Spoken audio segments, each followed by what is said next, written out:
संतप्त मानस शांत हों, जिनके गुणों के गान में वे वर्धमान महान जिन विचरे हमारे ध्यान में। आज उपयोग कितने प्रकार के होते हैं उसकी चर्चा आरंभ करनी है। जैन दर्शन में जब जब उपयोग की चर्चा होती है, खासकर दर्शन शास्त्र में,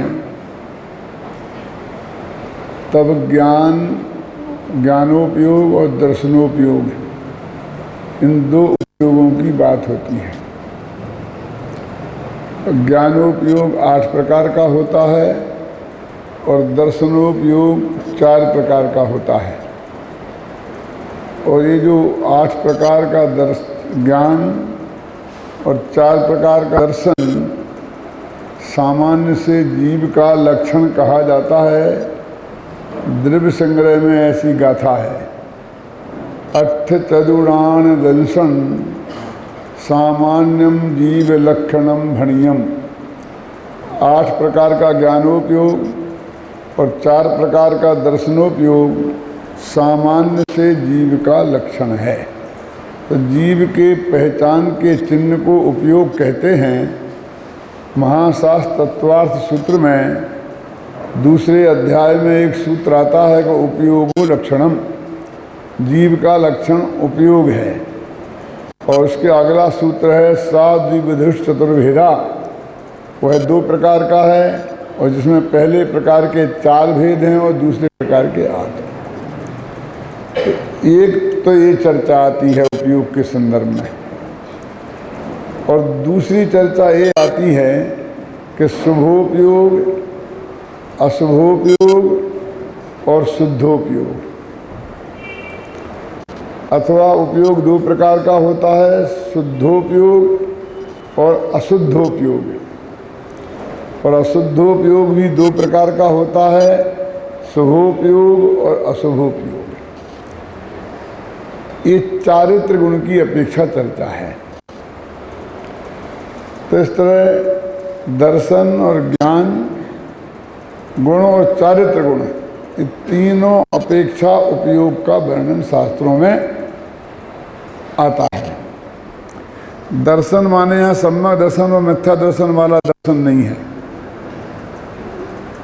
ये चक्षु दर्शन, अचक्षु दर्शन, अवधि दर्शन और केवल दर्शन, ये जो 4 भेद दर्शनोपयोग के हैं वो उपयोग है। तो 2 स्टाइल हैं जैन दर्शन में, एकदम सेपरेट और अलग अलग प्रसिद्ध हैं। जब दर्शन शास्त्र में और सिद्धांत शास्त्रों में जीव की परिभाषाएं समझाई जाती हैं, जीव किसे कहते हैं, तब ज्ञानोपयोग और दर्शनोपयोग की चर्चा होती है। और जब बंध की प्रक्रिया का वर्णन होता है, किन भावों से बंध होता है और किन भावों से मोक्ष होता है, तो उस समय शुद्धोपयोग और अशुद्धोपयोग इनकी चर्चा मुख्य होती है। अब यहाँ पर आज हम इन 2 शैलियों में से, बिल्कुल पृथक पृथक शैली हैं, इनका एक दूसरे से कोई संबंध नहीं है, दूर का भी। हम जब इस उपयोग की चर्चा करेंगे तो उस उपयोग को इसमें मिलाना नहीं, जब इस उपयोग की चर्चा करेंगे तो इस उपयोग को उसमें मिलाना नहीं। 2 चीज़ें बिल्कुल अलग अलग हैं। मैं थोड़ा थोड़ा समय में दोनों उपयोगों को अलग अलग स्पष्ट करने की कोशिश करूंगा। सबसे पहले तो जीव का लक्षण जो ज्ञानोपयोग और दर्शनोपयोग है उसकी अपन चर्चा करते हैं। मुख्य रूप से ज्ञानोपयोग ही उपयोग के रूप में जाना जाता है। माने जो हमारे जानने देखने का हम काम करते हैं, दर्शन माने देखना नहीं है, वास्तव में वो भी जानने को ही हम दर्शन देखना कहते हैं। चक्षु इंद्रिय के माध्यम से जानने को हम देखना कहते हैं लोक में। वो जो दर्शन गुण है वो तो इतना सूक्ष्म है कि उसकी चर्चा अच्छे अच्छे लोगों की भी समझ में नहीं आती है। फिर भी थोड़ी सी बात मैं करूँगा कि जब ज्ञान होता है छद्मस्त जीव को हमें तुम्हें, तो उसके सबसे पहले दर्शनोपयोग होता है, सामान्य अवलोकन। बस उसमें एक कुछ है, बस ऐसा लगता है, क्या है कैसा है, कोई विशेष भेद जिसमें नहीं होता है। और उसके बाद जितने भी जो क्रिया जानने की होती है वो सब ज्ञान योग में ही मुख्य रूप से होती है। दर्शनोपयोग की ज्यादा चर्चा से लाभ नहीं है, वो ज्ञानोपयोग। तो उपयोग जब जीव का लक्षण है तो अनादि से लेकर अनंत तक हमेशा जीव में रहना चाहिए। पहले तो ये समझें लक्षण किसे कहते हैं। किसी भी चीज के पहचान के चिन्ह को लक्षण कहते हैं। इस जगत में बहुत चीजें मिली हुई हैं, उन मिली हुई चीजों में से एक चीज को हमें अलग करना है तो हमें कोई ना कोई पहचान का चिन्ह बनाना पड़ता है। उसके बिना हम उसका पहचान नहीं सकते हैं। उस चिन्ह बनाने के लिए ये कोई जरूरी नहीं है कि वो चीज ज्यादा अच्छी या उपयोगी हो। जैसे उदाहरण के तौर पर बकरी है, हम पूछें बकरी किसे कहते हैं। अब एक आदमी ने बकरी को नहीं देखा कभी, तो उसे आपको ये समझाना है कि बकरी किसे कहते हैं। तो कैसे पहचाने कि एक पशु होता है, तो पशु तो बहुत है, तो उसके गले में दो स्तन से लटकते हुए आपने देखे होंगे जो किसी काम के नहीं हैं, कभी उनमें से दूध नहीं आता है, लेकिन उन स्तनों को बकरी का लक्षण बनाया जाता है। और जिन स्तनों में से दूध आता है उन स्तनों को बकरी का लक्षण नहीं बनाया जाता है। मैं ये बताना चाहता हूं कि वो कितनी उपयोगी है, कितनी अच्छी है, इससे कोई लेना देना नहीं है। क्यों कि वे जो स्तन जिनसे दूध आता है वो तो गाय के भी होते हैं, भैंस के भी होते हैं। यदि उन्हें लक्षण बनाए तो गाय और भैंस को भी बकरी समझ लिया जाएगा कि हम ऐसा बनाएंगे, क्योंकि उनके चार चार स्तन होते हैं गाय और भैंस के, कि दो जिसके हों वो बकरी है। तो मनुष्यों में महिलाओं के भी दो स्तन होते हैं, तो उन्हें बकरी समझ लिया। बकरी की ऐसी चीज होना चाहिए जो सब बकरियों में पाई जाए और बकरियों के अलावा किसी में ना पाई जाए। तो वो गले में लटकने वाले फालतू बेकार के जो स्तन हैं वो ऐसे हैं जो अकेले नामक जानवर में पाए जाते हैं और दुनिया के किसी जानवर में नहीं पाए जाते। सर्वार सिद्धि नामक ग्रंथ में आचार्य पूज्यपाद ने लिखा कि गाय का लक्षण क्या है, यही समझाते हुए तो लगा शास्त्री मतम, गाय के गले में एक झालर लटकती है ना, कि गाय में बहुत से गुण हैं, लेकिन उन गुणों की चर्चा नहीं की। लेकिन वो गले में लटकने वाली झालर कोई गुण नहीं है, लेकिन पहचानने के लिए वो झालर काम में आती है। आप समझिए, तो ये सारे पदार्थ पशुओं से वो गाय और बकरी को अलग करना हो तो बकरी के गले के स्तन और गाय के गले की झालर, इनको लक्षण बनाना पड़ता है। तो ये जीव जो नामक पदार्थ है अपना आत्मा, उसे सारे जगत से अलग करना है। तो आत्मा में तो अनंत गुण हैं, दर्शन भी है, ज्ञान भी है, चारित्र भी है, सुख भी है, अस्तित्व वस्तुत्व प्रमेयत्व भी है। लेकिन दो गुणों को लक्षण बनाया गया, एक ज्ञान एक दर्शन, कि जिसमें ज्ञान दर्शन पाए जाएं उसे जीव कहते हैं, और जिसमें ज्ञान दर्शन नहीं पाए जाएं वे सभी अर्थ जीव नहीं हैं, माने अजीव हैं। तो जीवों की पहचान का चिन्ह क्या है? ज्ञान। तो कौन सा ज्ञान इसमें खड़ा होता? कौन सा ज्ञान? सबसे बढ़िया तो ज्ञान है। तो हम कहें केवल ज्ञान जीव का लक्षण है, यदि ये कहें तो क्या देखें कि फिर जो केवल ज्ञानी भगवान हैं वे तो जीव कहलाएंगे, और जिनको केवल ज्ञान नहीं है ऐसे हम और तुम अजीब हो जाएंगे।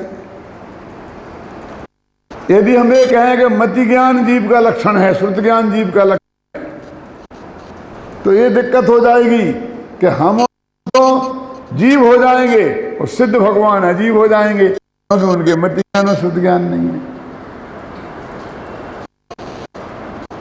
तो लक्षण ऐसा होना चाहिए सब जीवों में पाया जाए और किसी भी अजीब में ना पाया, वो जीव की पहचान का चिन्ह बन सकता है। तो वो ये कहते हैं कि 4 प्रकार का दर्शन और 8 प्रकार का ज्ञान जीव का लक्षण है, लेकिन उनमें से एक एक ज्ञान का लक्षण नहीं है। तो क्या है? सामान्य, उनमें जो सामान्यपना है वो जीव का लक्षण है। ये सामान्यपना, हर वस्तु में 2 चीजें होती हैं, एक सामान्य और विशेष। सामान्य और विशेष देखो, मैं आपको सरलता से समझाऊं कि अपन लिखे यहां पर मति ज्ञान, श्रुत ज्ञान, अवधि ज्ञान, मनपर्य ज्ञान, केवल ज्ञान, कुमति ज्ञान, कुश्रुत ज्ञान, कुअवधि ज्ञान, आपके नाम लिखे ना। तो इसमें कॉमन क्या है? कॉमन सामान्य माने ज्ञान ज्ञान ज्ञान ज्ञान ज्ञान ज्ञान ज्ञान। दूसरा जो शब्द है ज्ञान वो है कॉमन, और पहला शब्द वो है विशेष। तो ज्ञान हुआ सामान्य और मति श्रुत अवधि मनपर्य ये हुए विशेष। तो लक्षण क्या है? तो कहते हैं जीव का 8 ज्ञानों में जो सामान्यपना है वो जीव का लक्षण है। ज्ञान जीव का लक्षण हुआ। कौन सा ज्ञान? कि इससे मतलब नहीं, कोई ज्ञान होना चाहिए, चाहे मति ज्ञान हो चाहे केवल ज्ञान, ज्ञान होना चाहिए। अब इस परिभाषा के हिसाब से सिद्ध अजीब हैं क्योंकि उनमें केवल ज्ञान है, ना अजीब है क्योंकि हमें मति ज्ञान है। मति ज्ञान भी ज्ञान है, केवल ज्ञान भी ज्ञान है। इस डिटेल मत जाओ कि वो बहुत जानता है, ये बहुत कम जानता है। क्यों? जैसे अपन कहते हैं कि भाई सामान्य से हम सब जैनी हैं। अब ये तो जैन ये सामान्य हुआ, फिर ये श्वेतांबर, ये थानकवासी, भी ये हुए विशेष। तो वो क्या कहते हैं कि जैन का लक्षण क्या है? सामान्य, जो सब जैन में पाया जाए वो होना चाहिए। तो हम ये कहें जो नवोकार महामंत्र को मानते हैं वो जैन हैं, तो ठीक है, क्योंकि वो सामान्य है, सब मानते हैं। क्यों? लेकिन हम ये कहें कि जिनके मंदिर होते हैं वे जैन हैं, कि जिनके थानक होते हैं वे जैन हैं, तो वो नहीं बनेंगे, वो है। इसलिए कहते हैं कि सामान्य जीव, उपयोग सामान्य जीव का लक्षण है। वो क्या जानता है, कितना जानता है, ज्यादा जानता है कि कम जानता है, कि सच्चा जानता है कि झूठा जानता है, कोई फर्क नहीं। जानता है ना तो जीव है, झगड़ा खत्म। झूठा जानता है तो भी जीव है क्या?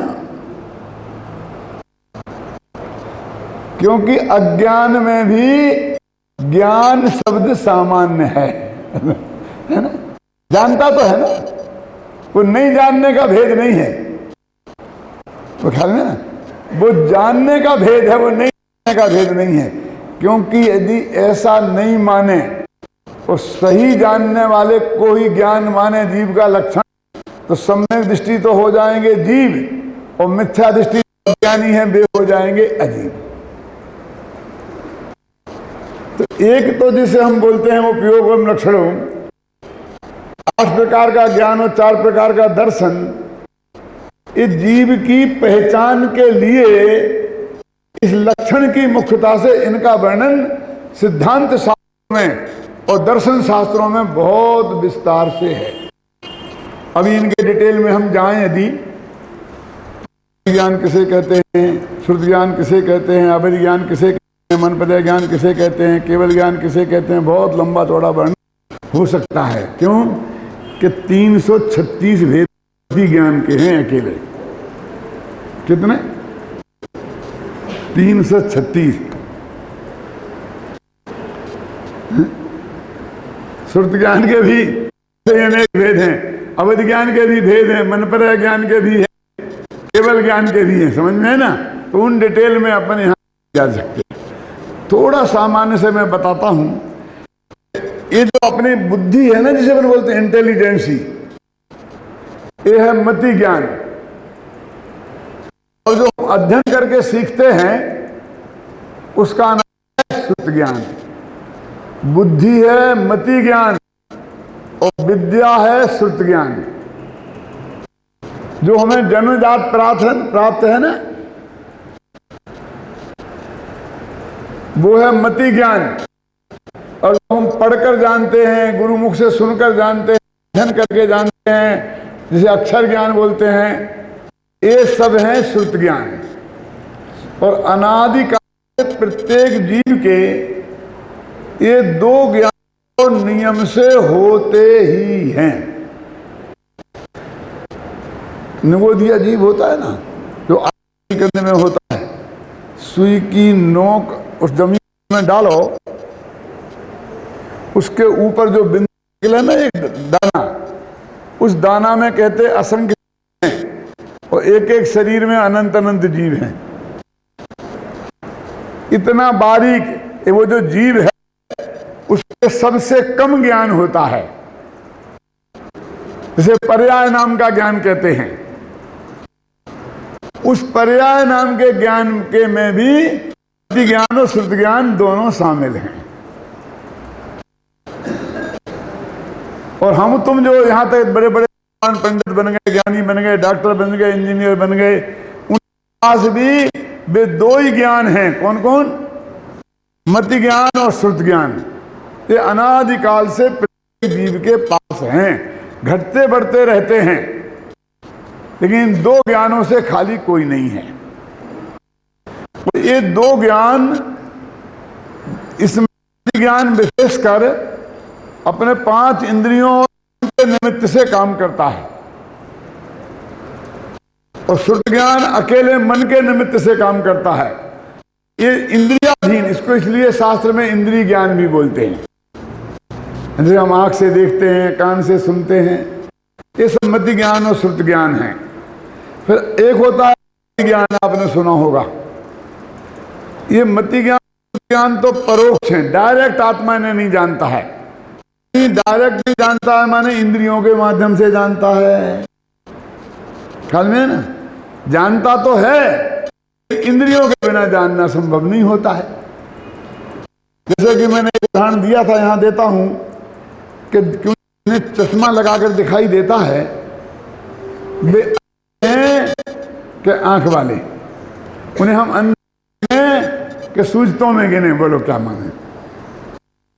बिना चश्मा के दिखाई नहीं देता।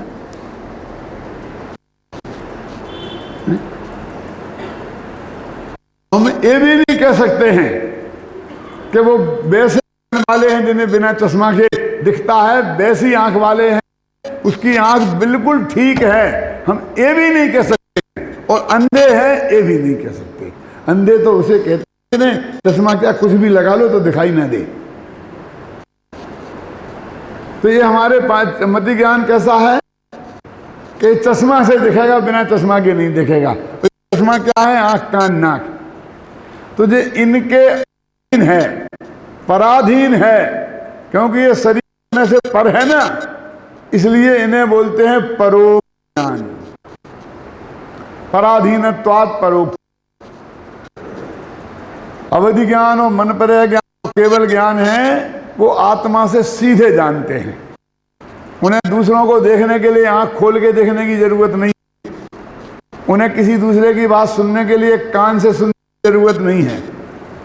ये बिना आंख कान के भी वो डायरेक्ट वस्तु को जानते हैं, इसलिए वो है प्रत्यक्ष। उनमें पराधीनता नहीं है, इसलिए वे हैं प्रत्यक्ष। अब उन प्रत्यक्ष ज्ञानों में भी अवधि ज्ञान का नाम अवधि ज्ञान क्यों पड़ा? क्योंकि उसकी मर्यादा है द्रव्य क्षेत्र काल भाव की। ये इतनी दूर तक की बात जानेगा, इतने काल पीछे की जानेगा, इतने काल आगे जानेगा, इतनी बारीक बात जानेगा, इतनी स्थूल बात जानेगा। ऐसी चारों तरफ मर्यादाएं उस पर लगी हुई हैं, अवधि में बंधा हुआ है, इसलिए उसका नाम है अवधि ज्ञान। क्या ऐसा नहीं कि अनंत काल तक आगे की जान लेगा, वो आगे की जानता है, भविष्य की। किसी देवता को नहीं ज्ञान है कि वो 3 दिन आगे की जानता है, उसका भी जानता है। कोई 30 दिन भी जान सकता है, कोई 3 वर्ष जान सकता है, कोई 3 लाख वर्ष के आगे का भी जान सकता है, कोई ऐसे पीछे का। तो इसकी है कि एक पूरे हिंदुस्तान की जानता है, एक अकेले महाराष्ट्र की जानता है। ऐसे क्षेत्र की अवधि, काल की अवधि, भाव की अवधि बना हुआ है, इसलिए वो अवधि ज्ञान है। मनः पर्याय ज्ञान क्या है? ये सिर्फ दूसरे के मन की बात को जानता है। आपने जो सोचा लेकिन बोला नहीं, वो भी मन पर्याय ज्ञानी यहां से डायरेक्ट जान लेगा, आपकी शक्ल देख के नहीं। शक्ल देख के तो मति ज्ञान भी जान लेता है। आपके चेहरे पे उदासी देखी तो मति ज्ञानी कहता है कि भाई साहब कोई तकलीफ है, क्या बात है, चिंता में क्यों हो? कह सकता है वो नहीं, उसे तो आंख की जरूरत ही नहीं है, वो बिल्कुल डायरेक्ट आत्मा से ये बात जान लेता है कि क्या सोच रहे हैं।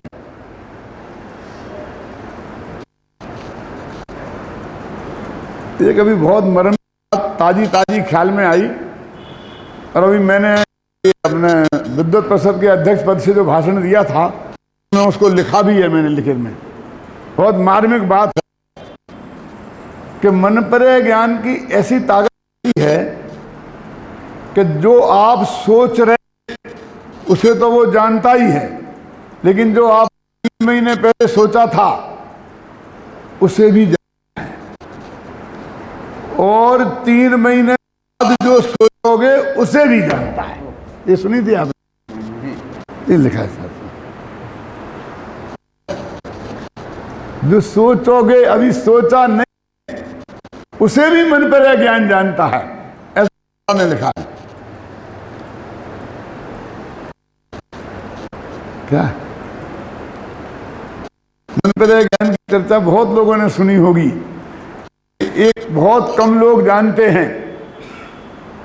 शब्द पढ़े हैं कि मनः पर्याय ज्ञान चिंतित को, अर्ध चिंतित को और चिंतित को भी जानते हैं, ऐसा लगा।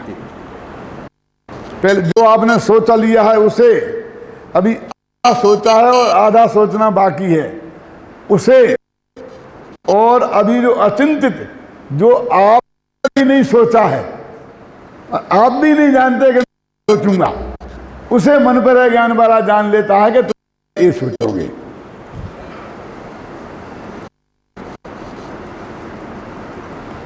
क्यों भाई, कभी सुना था?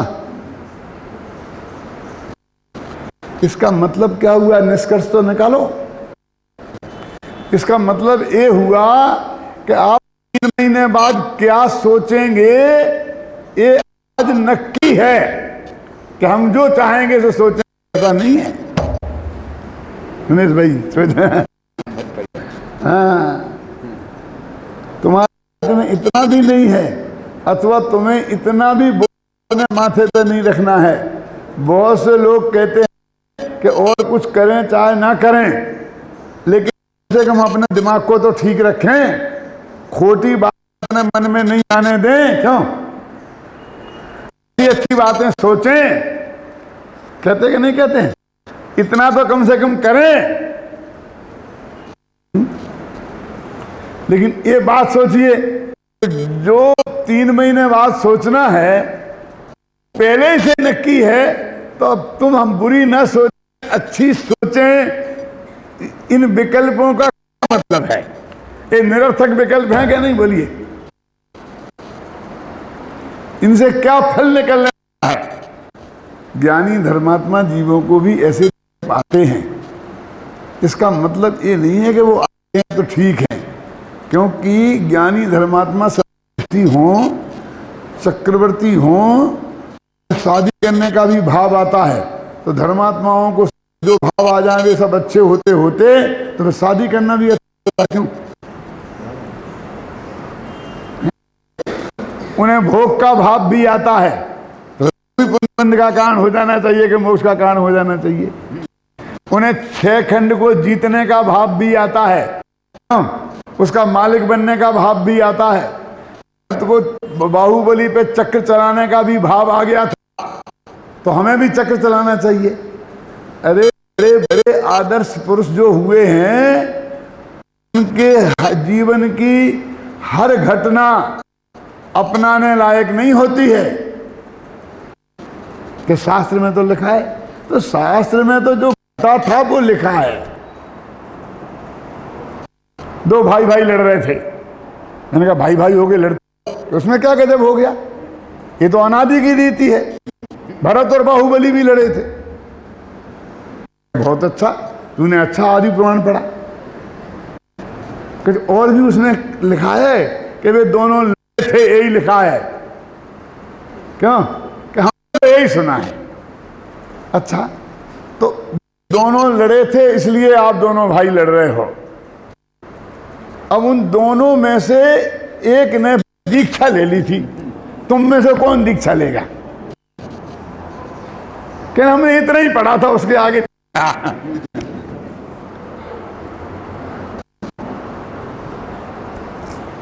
मैंने बहुत छोटी उम्र में 18-19 वर्ष का था, तब पश्चाताप नाम का खंड काव्य लिखा था।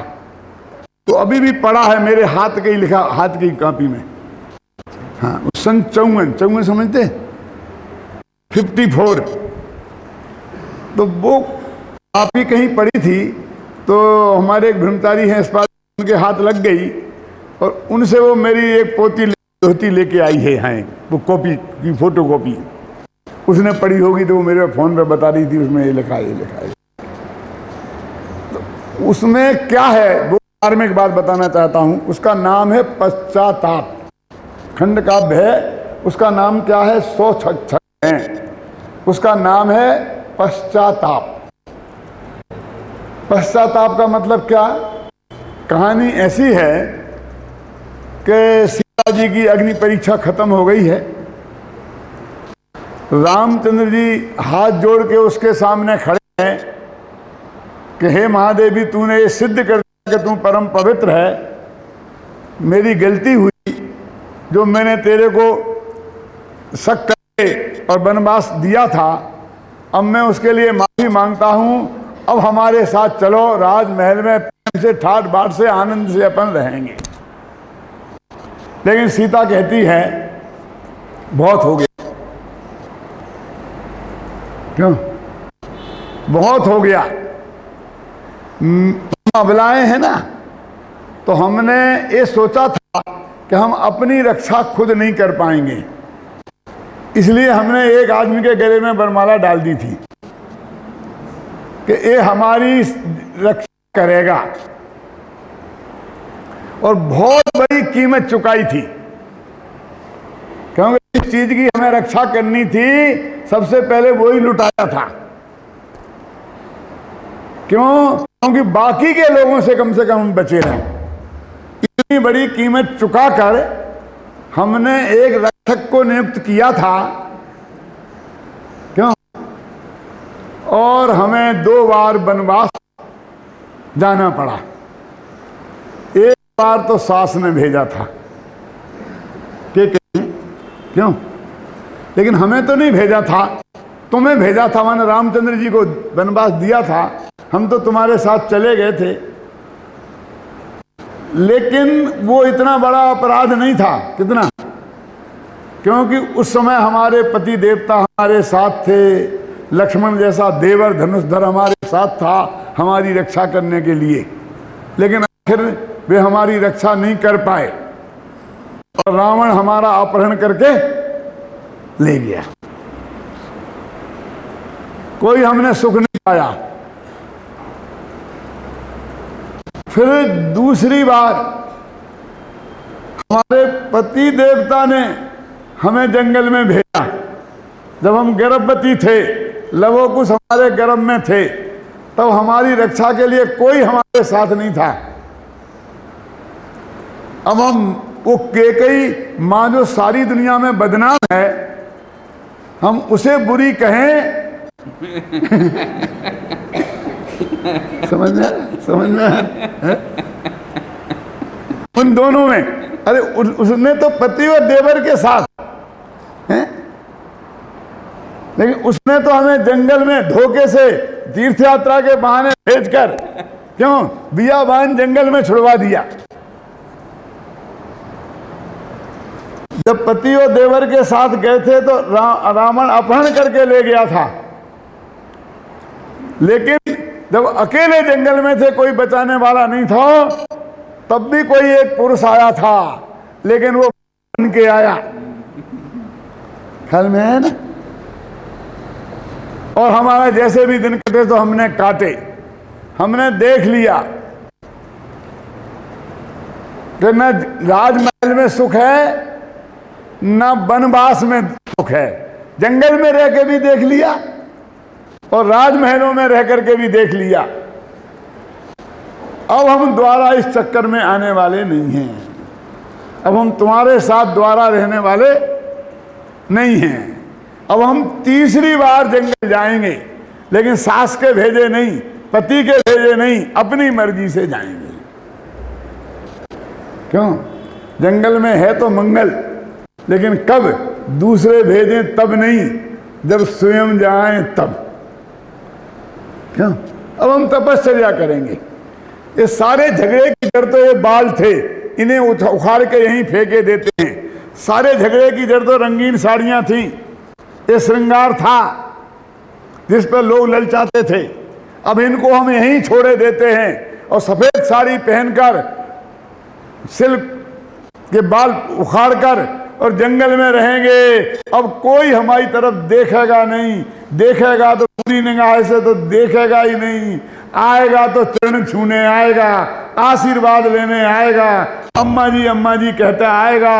अब कोई बुरी निगाह से देख के आने वाला नहीं है, क्योंकि ये कालिमा उखाड़ दी ना हमने, और वो सीता ठुकरा करके राम को चली गई।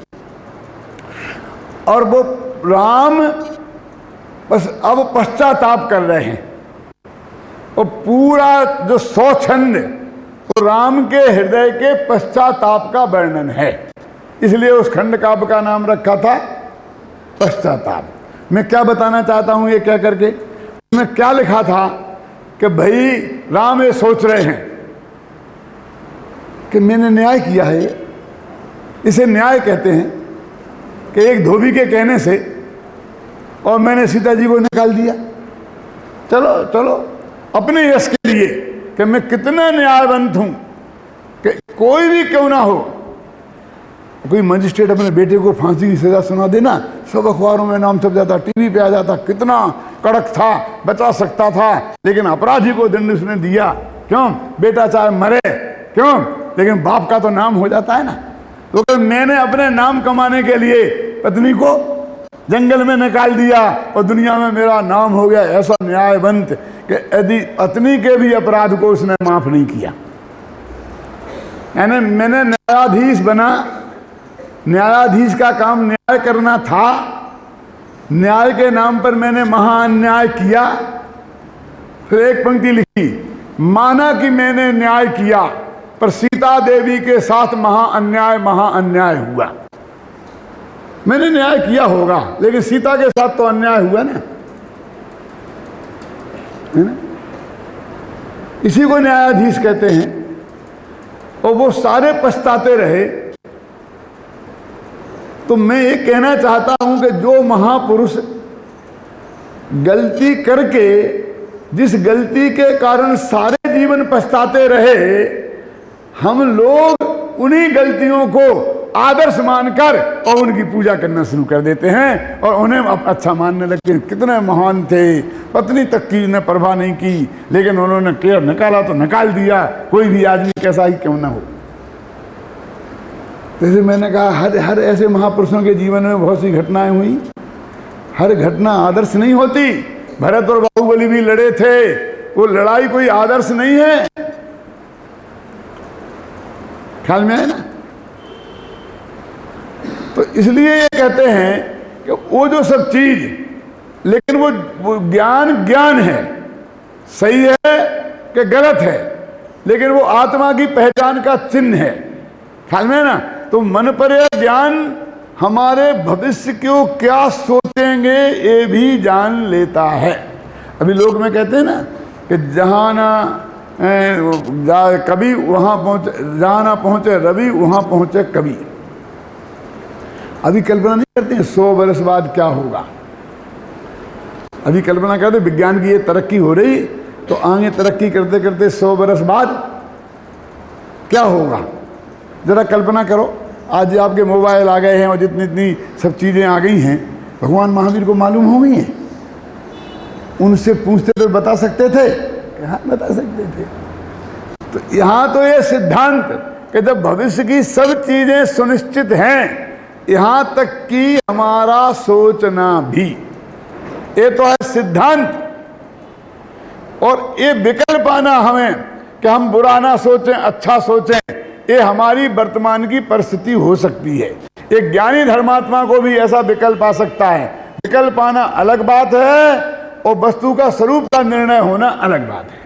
और केवल ज्ञान में तो भाई साहब सब कुछ दिखता ही है। अपने हजारों उदाहरण हैं।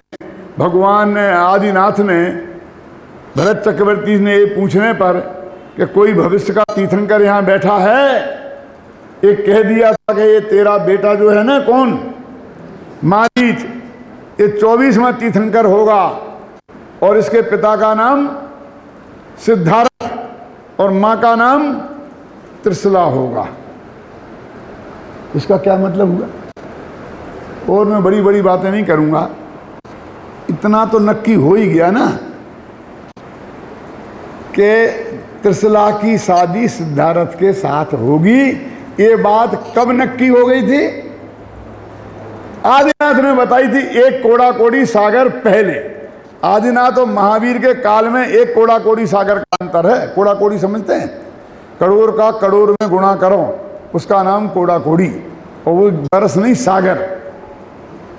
अरबों खरबों बरस पहले ये बात नक्की हो गई थी कि त्रिशला की शादी सिद्धार्थ के साथ होगी। क्यों बात पक्की है? क्या पक्की है? इसका मतलब क्या हुआ कि किसकी शादी किसके साथ होगी ये अरबों बरस पहले से नक्की है। चले नहीं, हम नहीं मानते। वो जमाना गया जब बाप दादे जाते थे, नाइयो ब्राह्मण जाकर के कहीं भी राजा की बेटी की शादी कर जाता था और चुपचाप बेटी भी मान लेती थी और बेटी के माँ बाप भी मान लेते। आज नहीं चलेगा ये। पहले से कैसे नक्की होगी? हम नक्की करेंगे तब नक्की होगा। हम 6 महीने की डेटिंग करेंगे तब बाद में नक्की करेंगे। करते क्या नहीं करते आज के जमाने में? अरे भाई, तू जैन धर्म पे विचार कर तो तुझे पता चलेगा कि सब नक्की है। तेरे हाथ में कुछ नहीं है। लेकिन एक बात तो हो सकती थी ना कि सिद्धार्थ मना कर सकते थे कि मैं त्रिशला को रिजेक्ट कर दिया, नहीं कर सकते थे। लेकिन अपनी तारीख तो मन की तय कर सकते हैं ना। कह सकते थे मेरी पढ़ाई पूरी नहीं हुई, मैं 4 साल बाद शादी करूंगा। यदि ऐसा कह देते तो क्या होता? क्योंकि भगवान महावीर 16वें स्वर्ग में थे और उनकी 22 सागर की आयु पूरी हो गई थी और उन्हें जन्म लेना था, और सिद्धार्थ त्रिशला से शादी करते ही नहीं तो वे वहीं लटक के रह जाते।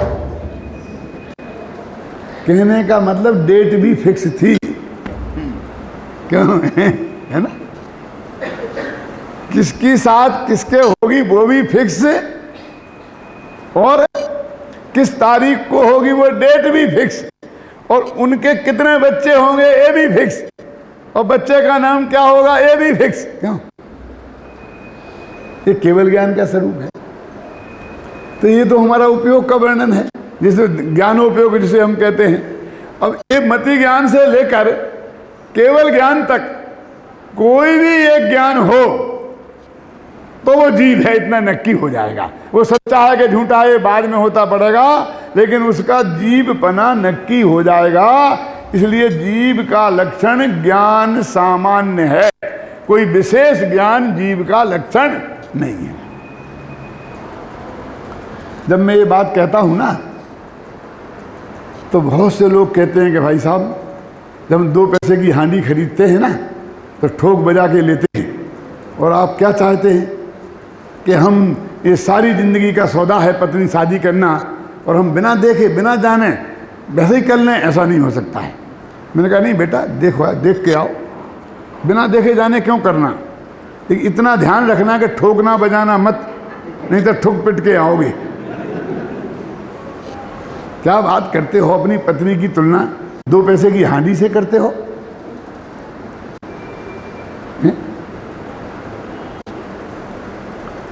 सोचो तो कि नहीं जिंदगी भर का सवाल है ना। मैंने कहा अच्छा, जिंदगी भर का सवाल है। किसका? पति पत्नी का संबंध, माँ और बेटे का संबंध जिंदगी भर का सवाल है कि नहीं है?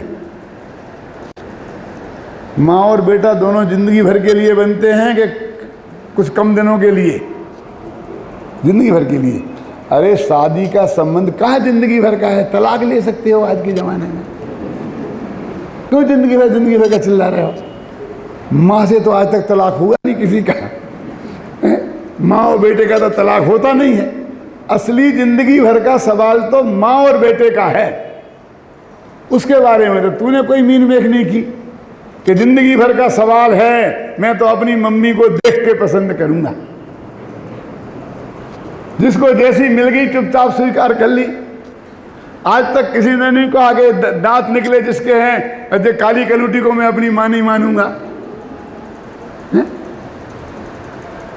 कि इसमें मैं क्या करूं, इसमें मेरी क्या गलती है, इसमें पापा की गलती है, ये बाप की गलती है ना। ठीक है, ये बाप की गलती होगी, तेरी नहीं होगी। लेकिन अब तू भाई बहन, क्यों भाई बहन भी जैसे हमें प्राप्त हो जाते हैं हम चुपचाप स्वीकार कर लेते हैं। आज तक किसी ने ये कहा कि मैं इसे बहन नहीं मानूंगा क्योंकि ये तो सुंदर नहीं है, कि मैं इसे भाई नहीं मानूंगा, ये जिंदगी भर का संबंध नहीं है, कि वो मेरे हाथ की बात नहीं थी। अच्छा तेरे हाथ की बात, तेरे बाल बच्चे तो तेरे हाथ की बात है बेटा। एक एक से बढ़िया पैदा करना, चुन चुन के खूबसूरत घुंघराले बाल वाले, कि मैं क्या करूं, जैसे होंगे हो जाएंगे। तो माँ बाप जैसे मिले चलते हैं, भाई बहन जैसे मिले चलते हैं, बच्चे बाल बच्चे जैसे मिले चलते हैं। बस तीन सारी अकल अकेली पत्नी के चुनाव में ही लगा देगा, क्योंकि मौका जो मिला है ना तेरे को, और कहीं तो कोई चुनाव का मौका मिला ही नहीं है। मैं बहुत तकलीफ होती है, मैंने गुजरात में आता हूँ, गुजराती टोपी लगाता हूँ, खादी कुर्ता पहनता हूँ, फिर भी लोग मुझे गुजराती नहीं मानते। पूछते हैं एक पंडित आया है, बहुत बढ़िया प्रवचन करता है, चलो भाई प्रवचन सुनने। अच्छा बहुत बढ़िया करता है कि हाँ करता है। कौन छे कि पंडित छे और कौन छे? क्या का छे? अपना गुजराती छिए ना कि नहीं गुजराती तो नहीं, तो खत्म। इसमें मेरी क्या गलती है? तुम गुजरात में पैदा हो गए तो गुजराती हो गए। मैंने कब कहा था कि मुझे गुजरात में पैदा नहीं होना है? यदि मैं गुजरात में पैदा हो गया होता तो मैं गुजराती हो जाता, और यदि तुम हिंदी प्रांत में पैदा हो जाते तुम हिंदी हो जाते। अरे इसमें हमारा चुनाव का हमें अधिकार कहाँ मिला? क्यों? ये हमने चुना होता कि हम गुजराती नहीं है, कि हिंदी नहीं है, कि हम दिगंबर नहीं है, कि श्वेतांबर नहीं है। कि आप कौन हो? हम तो श्वेतांबर हैं। कैसे श्वेतांबर हो? हमारी मम्मी भी श्वेतांबर हो, पापा भी श्वेतांबर, इसलिए हम श्वेतांबर हैं। और वे कैसे थे कि उनके मम्मी पापा श्वेतांबर थे, इसलिए वे श्वेतांबर थे। न सोच के वे श्वेतांबर बने थे, न हम बने। क्यों? और हम दिगंबर ऐसे हैं, दिगंबर कुल में पैदा हो गए तो दिगंबर है। क्यों? अरे सच्चे दिगंबर तो कान्जी स्वामी थे, जो सोच समझ के दिगंबर बने थे, उन्हें धर्म को स्वीकार किया था। हमारा क्या है? हम तो जिस कुल में पैदा हो गए उसमें जो जय जयनाथ परम गुरु होती है, अब ये होते मुसलमान के यहाँ पैदा हो गए होते तो किसी मंदिर में जाके बांग दे रहे होते हैं। क्यों? यही बात है ना, क्योंकि हम तो उस बाड़े में से बाहर हैं, निकल नहीं पाते हैं। तो इसलिए यहाँ कहते देखो ये केवल ज्ञान का स्वरूप, सब कुछ नक्की है, तेरे माथे पर कोई बोझा नहीं है। ये ज्ञान का स्वरूप समझें, और भगवान आत्मा का स्वभाव तो जानना देखना है। ये तो एक जो मैंने ज्ञानोपयोग जो लक्षण है उसकी दृष्टि से आपको बात की। अब दूसरा दृष्टिकोण है शुभोपयोग अथवा शुद्धोपयोग और अशुद्धोपयोग। शुभोपयोग और अशुभोपयोग वो बंध की प्रक्रिया से संबंधित हैं। ये कर्म बनते हैं ना हमारे लिए, तो कहते दो प्रकार के उपयोग होते हैं कि एक होता है अशुद्धोपयोग, वो होता है कर्म बंधन का कारण, और एक होता है शुद्धोपयोग, वो होता है कर्म काटने का कारण। शुद्धोपयोग से कर्म कटते हैं और अशुद्धोपयोग से कर्म बंधते हैं। वे बिल्कुल 36 का आंकड़ा है और उसमें लगा भी है अशुद्धोपयोग शब्द। अब अशुद्धोपयोग दो प्रकार का होता है, एक शुभोपयोग और एक अशुभोपयोग। तो शुभोपयोग से पुण्य बंधता है और अशुभोपयोग से पाप बंधता है, और शुद्धोपयोग से पुण्य और पाप दोनों कटते हैं। जरा समझना, ये बहुत मार्मिक बात है। एक दिन और उठी थी, उस दिन भी दिनेश भाई आए थे, आज भी आए हुए हैं, आज फिर उठती है। तो कितना सीधा सच्चा हिसाब है कि ये अशुद्धोपयोग बंध का कारण और शुद्धोपयोग मुक्ति का कारण, माने कर्म को काटने का कारण। कर्म को काटना माने मोक्ष होना कर्म से, समझे ना? एक बंध का कारण, एक मुक्ति का कारण। अब इसमें जो अशुद्धोपयोग है वो दो प्रकार का है, शुभोपयोग और अशुभोपयोग। अब हमारे साथ दिक्कत क्या है कि ये दोनों भेद तो अशुद्धोपयोग के हैं, ख्याल में है ना? भेद तो अशुद्धोपयोग के हैं और इनके नाम शुभ और अशुभ हैं। और दुनिया में चूंकि शुभ को अच्छा माना जाता है तो उस शुभ को हम शुद्धोपयोग जैसा लगने लगता है। भेद है अशुद्धोपयोग का। जैसा समझना कि एक शूद्रा के पेट से दो बच्चे पैदा हुए, एक का नाम रखा राजपूत सिंह और एक का नाम रखा सेवक राम। अब वो राजपूत सिंह को अपन लेते राजपूत होगा, लेकिन बेटा तो शूद्र का है, क्या समझे? अब उसका नाम राजपूत सिंह है तो बड़ा भ्रम खड़ा हो जाता है। ऐसा वो भेद तो अशुद्ध का है और नाम शुभ है, नाम है अच्छा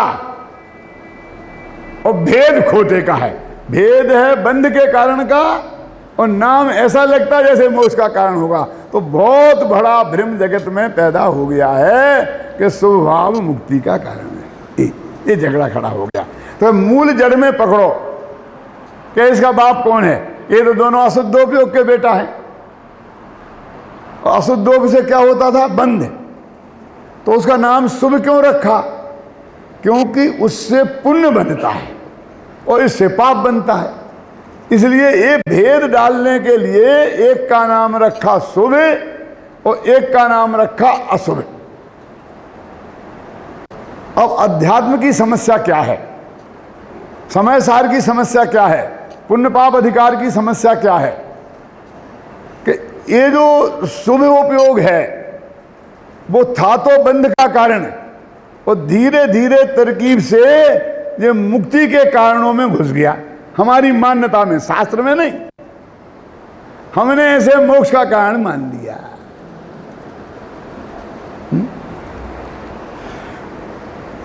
अब क्या किया, अशुभ को जो पाप बंध का कारण था उसे हमने बंध का कारण माना, जो पुण्य बंध का कारण था उसे हमने मोक्ष का कारण मान लिया। तो टोडरमल जी ने लिखा कि पुण्य बंध कैसे होगा, यदि शुभ भाव से मोक्ष होगा तो पुण्य बंधन का तो कोई कारण ही नहीं रहा। वहां एक समस्या खड़ी हो गई। तो यहां ये कहते हैं अध्यात्म में कि शुभ और अशुभ उपयोग दोनों ही बंध के ही कारण हैं। अब इनसे जो कुछ भी होगा वो बंध की प्रक्रिया के अंतर्गत ही आएगा। बहुत रासायनिक परिवर्तन होते हैं, केमिकल्स के परिवर्तन होते हैं, ख्याल में आए ना। उसमें बहुत करुणान योग में उसके नाम दिए हैं, उत्कर्षण, अपकर्षण, संक्रमण, उद्वेलन, नमन, क्या क्या नाम दिए हैं, लेकिन वो सब कर्मबंध की प्रक्रिया के अंतर्गत चीज है। कर्म को काटने की प्रक्रिया के अंतर्गत चीज नहीं है। इसके लिए दिनेश भाई मैं एक छोटा सा सूत्र देता हूं आपको कि 90 गृहविवेक तक अभव्य जीव भी शुभोपयोगी होकर 9वें गृहविवेक तक जाता है, नग्न दिगंबर साधु होकर। सम्य दर्शन तो उसे होता नहीं और वो अभव्य होता है, कभी मोक्ष तो जाना नहीं है। तो जो जितना शुभ भाव उस द्रव्यलिंगी मुनि के हो गया वो सब गारंटी से धर्म नहीं है। होता तो कोई कर्म करता पर उसे मोक्ष क्यों नहीं होता। यदि उस सारे शुभोपयोग से कर्म करते होते तो उसे फिर सम्यक दर्शन, ज्ञान, चारित्र कुछ ना कुछ होना ही चाहिए था। वो अभव्य कैसे। और मालूम क्या है शास्त्रों में क्या लिखा है कि उसका गुस्सा इतना शांत हुआ है कि उसकी चमड़ी को खींचो, उसमें नमक मिर्च डालो तो भी आंख का कोया लाल नहीं हो, इतना गुस्सा शांत हुआ है। मंदकसा इतनी हुई है। ना चक्रवर्ती आगे नमस्कार करे तो भी अभिमान ना आए, इतना मान गल गया है। तन पे एक तागा नहीं है, इतना लोभ समाप्त हो गया है। महीनों वर्षों के उपवास, ऐसे 5 इंद्रियों के विषयों का त्याग हुआ है। ख्याल में है ना। तो भी शास्त्र कहते हैं कि उसके रंच मात्र भी कर्म का बंध का अभाव नहीं होता, संबर निर्जरा नहीं होती और उसे मोक्ष नहीं होता। अब जो जो चीज उसके हो गई वो सब बंध का कारण है, मोक्ष का कारण नहीं। अब ये तो अज्ञानी की बात हुई। अब कोई ज्ञानी के भी वही चीज हो तो वो भी बंध का कारण होगी, मोक्ष का कारण नहीं होगी। सीधा सा न्याय। जो भी ज्ञानी को मोक्ष का कारण बनता है वो तो उसका वो ज्ञान भाव बनता है, वो शुद्ध परिणति बनती है। जो सम्मा दर्शन हुआ तो अनंतानुबंधी कसाय के अभाव में और मिथ्यात्व के अभाव में जो अंदर में शुद्धि हुई वो बनती है बंध के अभाव का कारण। 41 विकृतियों के बंध के अभाव का कारण, जिसे अपन बोलते हैं बंध विच्छुत्ति हुई। वो उत्कृष्ट कोटि से उत्कृष्ट कोटि का स्वभाव बंध का ही कारण बनता है, निर्जरा का कारण नहीं बनता। एक उदाहरण मैंने दिया था परसों। यहाँ थोड़ा मैं ऐसा मान के चलता हूँ कि माटुंगा में कुछ स्वाध्यायी लोग ज़्यादा हैं और कुछ मुमुक्षुओं के चेहरे भी दिखते हैं।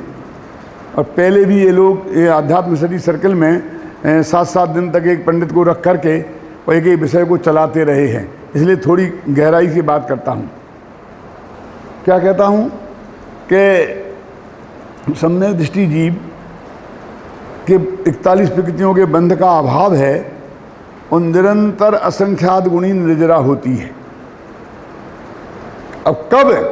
जब वो भोग कर रहा है तब भी, जब वो लड़ रहा है तब भी, जब वो सामायिक कर रहा है तब भी, जब वो पूजा पाठ कर रहा है तब भी, वो जो असंख्यात गुणी निर्जरा निरंतर हर समय होती है, उसमें कोई 19-20 फर्क नहीं पड़ता। तो बड़ा गजब लगता है जी। हमको तो ऐसा लगता था कि खाएगा, लड़ेगा, मारेगा, गुस्सा करेगा, गाली बकेगा, किसी को बंदूक चलाएगा, क्यों? तो महाभयंकर पाप में जब जाएगा वहाँ धर्म वरम क्या, निर्जरा का क्या काम, क्यों हैं? भोग में मगन होगा तो उसमें तो वहाँ बंद होगा, वहाँ निर्जरा का क्या काम, संवर का क्या काम, लगता क्या नहीं लगता। और भगवान की भक्ति करेगा तो हम समझते कर्म खिर जाएंगे। अब भगवान का भक्ति करता है उस वक्त भी जो कर्म खिर रहे, और भोग के वक्त भी खिर रहे, और लड़ते वक्त भी खिर रहे, और तो और वो सामयिक कर रहा है और आत्मा में लीन है तब भी उतना ही खिर रहे। थोड़े से फर्क ज़्यादा पड़ता है, आटे में नमक जैसा। उसकी बात फिर अपन बाद में कर लेंगे। अब ये समझ ले एक से, तो वो जो अनंतानुबंधी कसाय के जाने से और मिथ्यात्व के जाने से परिणति में शुद्धि हुई है, जो शुद्ध परिणति करते हैं वो सारा काम उसकी वजह से होता है।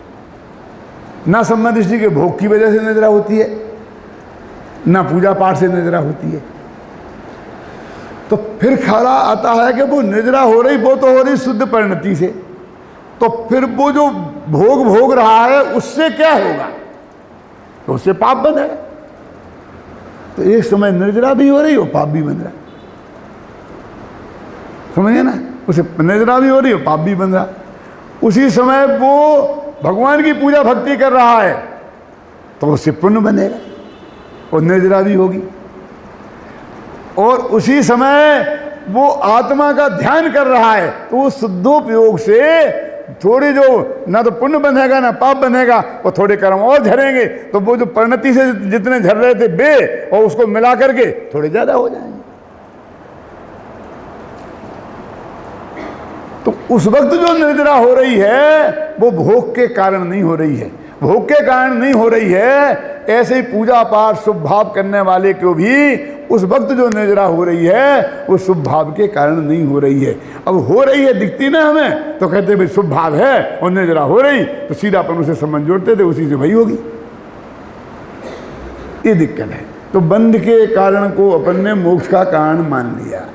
तो ये समझाने के लिए शुद्धोपयोग और अशुद्धोपयोग की चर्चा जैन शास्त्रों में बहुत है, और ये समझना इसलिए बहुत मार्मिक है कि हम यदि इस आत्मा का अनुभव यदि नहीं करते हैं तो हम कितना ही कोई क्रियाकांड, कितना ही शुभ भाव तप दीन संयम पालन करें, एक भी कर्म का बंधना रुकेगा नहीं और निर्जरा होगी नहीं।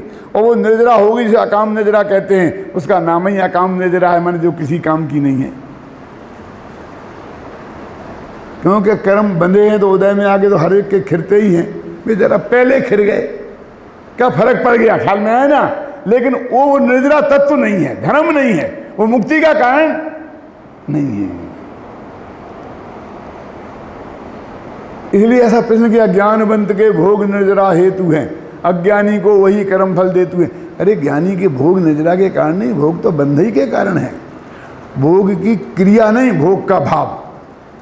क्रिया तो जड़ की क्रिया है, उससे कोई लेना देना नहीं है, वो भाव तो बंध का ही कारण है उस वक्त। लेकिन उसी समय जो अंदर में वो निर्जरा हो रही है वो शुद्ध परिणति के कारण होती है। इसलिए सारा अध्यात्म इसके लिए समर्पित है। अपना जो भगवान आत्मा है उसे जाने बिना, उसे पहचाने बिना, उसे अपना माने बिना, उसमें जमे बिना, उसमें रमे बिना तीन लोक और तीन काल में धर्म होने वाला नहीं है। एक पॉइंट, कितना ही उच्च कोटि का स्वभाव क्यों ना हो जाए।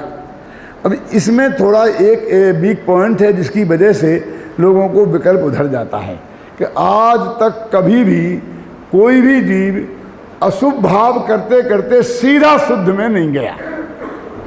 जब भी वो शुद्ध में जाएगा तो बीच में शुभ भाव आएगा आएगा और आए बिना रहेगा। इसलिए हमको ऐसा लगता है कि अशुभ से तो शुद्ध में जाता नहीं, क्योंकि शुभ से जाता है, इसलिए शुभ शुद्ध का कारण है। ये गड़बड़ी कहाँ हुई दूसरी जगह। अब इस बहुत नेचुरल है, जैसे कि एक आदमी पाप में लग रहा, हिंसा झूठ चोरी कुशील परिग्रह में लग रहा, और उसे एकदम ये विकल्प आ गया, अरे भयंकर मैं क्या पाप कर रहा हूँ, मुझे तो अपने आत्मा का ध्यान करना चाहिए। ऐसा विकल्प आया ना, और फिर वो आत्मा के ध्यान में चला गया, सीधा पाप से आत्मा के ध्यान में चला गया। क्यों? तो कहते वो बीच में जो आया था ना विकल्प, कौन कि मैं ये क्या कर रहा हूँ, मुझे ये नहीं करना चाहिए, मुझे तो आत्मा का ध्यान करना है, इसका नाम शुभ है। बस इतनी सी बात है। कि ये विकल्प आए बिना वो सीधा शुद्ध में नहीं जाएगा, ऐसे पाप करते करते आत्मा में चला गया, ऐसा नहीं होगा। वो बीच में चाहे एक क्षण को आए, लेकिन वो आएगा अवश्य। वो रास्ता नहीं है, वो रास्ते में है। अंतर समझ में आया कि नहीं है? रास्ता नहीं है, रास्ते में है। जैसे आपको यहाँ से माटुंगा से बम्बई जाना है तो दादर रास्ता नहीं है, दादर रास्ते में है। जो रास्ते में मिलता है उसे हमने रास्ता मान लिया। दिक्कत क्या हुई? वो तो रास्ते में मिला, हम जब जाएंगे तो बीच में वो चीज आएगी, तो बीच में आएगी तो वो हमारे लिए कोई सहायक नहीं है, बस सिर्फ आएगी, इतनी बात है। जब अशुभ से जीव शुद्ध में जाता है तो बीच में एक क्षण को ही क्यों न आए, वो शुभ आता अवश्य है। इसलिए हमें भ्रम हो जाता है कि उस शुद्ध का कारण शुभ है। अब थोड़ी सी बात आगे बढ़ाता हूं कि क्यों जी, जब वो शुद्ध में जाएगा तो शुभ को छोड़ के जाएगा कि साथ में लेके जाएगा? तो छोड़ के जाएगा, तो वो कारण हुआ कि उसका छूटना कारण हुआ। बोला नहीं? अपन पिछली सीढ़ी पे खड़े हैं और अगली सीढ़ी पे जाना है, तो हम मानते हैं कि अगली सीढ़ी पे जाने का उपाय रास्ता ये है, लेकिन जबकि उस सीढ़ी पे खड़े होना उपाय नहीं है, उस सीढ़ी को छोड़ना उपाय है। ऐसे शुभ भाव पे खड़े होना उपाय नहीं है, शुभ भाव को छोड़ना शुद्ध भाव का उपाय है। तो उपाय था छोड़ना और हमने उसे उपाय मान लिया। इसलिए सारा अध्यात्म इस बात को समर्पित है कि शुभ और अशुभ भाव दोनों बंध के कारण हैं और शुद्ध भाव माने शुद्धोपयोग मुक्ति का कारण है। इस तरह उपयोग की चर्चा दो प्रकार से होती है। कौन कौन से? शुद्धोपयोग, अशुद्धोपयोग अथवा शुभोपयोग, अशुभोपयोग। और दूसरी चर्चा उपयोग की ज्ञानोपयोग, दर्शनोपयोग। और 8 प्रकार का ज्ञान और 4 प्रकार का दर्शन, जिसकी चर्चा अपन ने पीछे की। इस तरह से 2 प्रकार से उपयोगों के प्रकार आते हैं।